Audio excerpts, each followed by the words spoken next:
But to declare war on 1.2 billion Muslims and say all Muslims are the same, this is dangerous talk. Yeah, there are some radicals, but they don't come here to kill us because we're free and prosperous. Do they go to Switzerland and Sweden? I mean, that's absurd. If you think that is the reason, we have no chance of winning this. They come here and they explicitly explain it to it. The CIA has explained it to us. It said they come here and they want to do us harm because we're bombing them. Congressman Ron Paul coming on strong in the Republican presidential debate last night in Sioux City, Iowa. And, of course, for good reason. Iowa polls show this guy surging.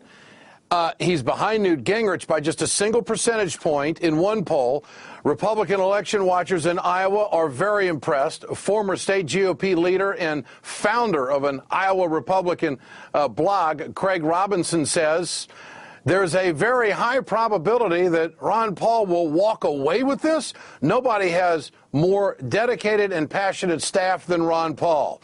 But the people on a certain cable news channel, they don't want Republicans to think that Ron Paul has a chance at all. This is what Fox News viewers heard about Ron Paul all week long. There is not, rock solid support for everybody, for anybody except perhaps Ron Paul, who does get his 15 to 20%. If Ron Paul wins here, what then? Well, the Ron Paul people are not going to like my saying this, but to a certain degree, it will discredit the Iowa caucuses. I think right now, anybody other than Ron Paul could beat Obama if the election were tomorrow. And Ron Paul, to me, is just a complete distraction. I absolutely, positively guarantee you that if Ron Paul is the Republican nominee, but Barack Obama is the next president. Right. He's not going to be the nominee. For more, let's turn to Jonathan Alter, MSNBC political analyst and columnist for Bloomberg View. Jonathan, it must be something in the water, or maybe it's in the air that all of a sudden they're against Ron Paul. It's an orchestrated attempt. Did they get the memo? What's happening here? What do you make of it? Well, it looks like he could win the Iowa caucuses. That's terrifying to them. They see him as the crazy uncle in the attic, and they kind of like some of what he says on the economy. They like it when he bashes Obama. They like it when he talks about the deficit. In truth, his economics are in cloud cuckoo land.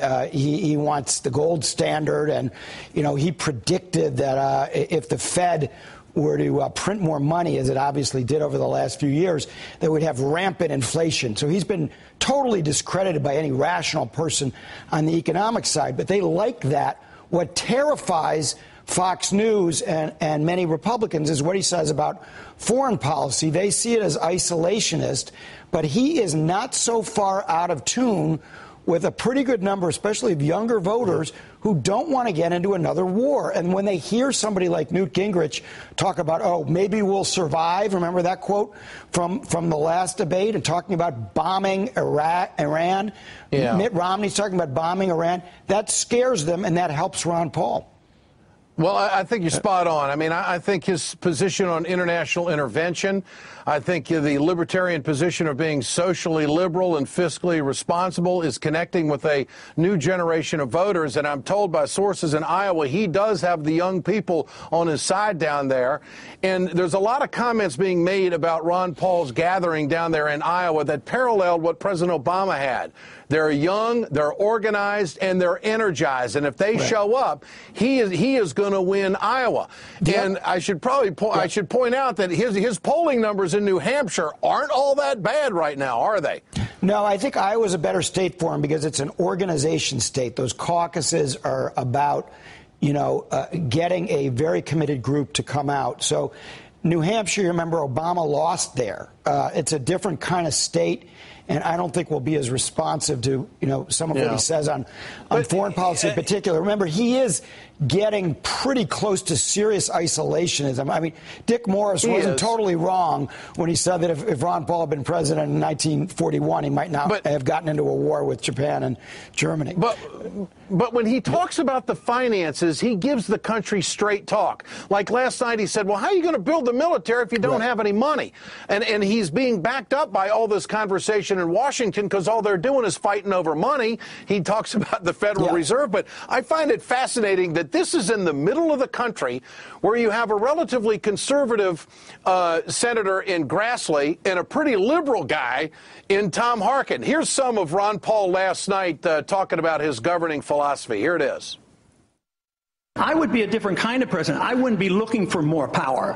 Everybody wants to be a powerful executive and run things. I, as a president, wouldn't want to run the world. I don't want to police individual activities and their lifestyle, and I don't want to run the economy. So that's like an entirely different philosophy, but it's very, very much in our tradition and in the tradition of our Constitution. I mean, this is the Tea Party candidate, is it not? Well, in some ways it is. If you're looking at it in terms of shrinking government, absolutely, he has been extraordinarily consistent. You've got these other candidates who are all over the map, and Ron Paul, you know, you might not like him, but he is got the courage of his convictions, and he seems like a more honest candidate than most of the others. The other sort of purely tactical thing going on here, Ed, is that Michelle Bachmann had a good debate, and she might be coming up. Santorum is not going to win or place, but he's got some committed people in Iowa. We spent a lot of time. Every one of the votes that they get comes out of the hide of Newt Gingrich, who is sinking now. So, you know, Romney's behind. Yeah, Romney could rally some, but the dynamics with a couple weeks to go right now, they favor Ron Paul. Yeah, I just wish at one of these Republican debates that they would, before they all start, they'd be forced to raise their right hand and say, I swear to tell the truth, the whole truth, and nothing but the truth. I mean, I think that'd be great, don't you? Jonathan, great to have you with us tonight. Thanks so much. And I think we should point out, too, that the number one attack dog on Newt Gingrich has been Ron Paul. Yes, and his ads have been devastating. And now you see Gingrich kind of stammering and stuttering a little bit when it comes to the polls right now and sinking. So we'll see if it continues. I can't wait to get to Iowa. Thanks, Jonathan.